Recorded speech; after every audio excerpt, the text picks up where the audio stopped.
নদীর পাড়ে বাস করত হাবু নামের একটি মিষ্টি হাঁস। সে সারা দিন নদীতে সাঁতার কাটত আর মনের সুখে ঘুরে বেড়াতো। কিন্তু একদিন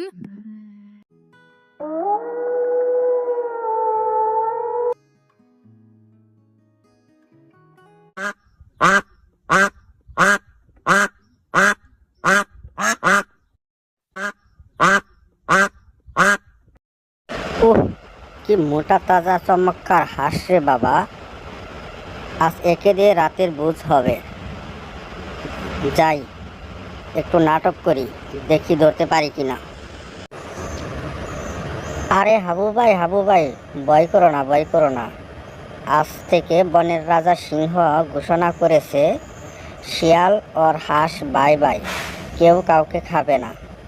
এসো ভাই, দুজন মিলে একটু কোলাকুলি করি। শিয়ালের কথা শুনে হাবু বুঝল ডাল মে কুছ কালা হে।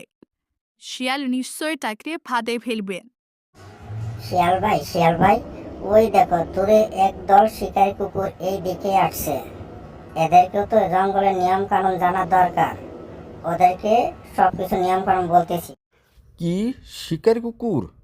হাবু ভাই, ওরা তো জঙ্গলের নিয়ম নাও মানতে পারে। আজ আমি আসি ভাই, অন্যদিন দেখা হবে।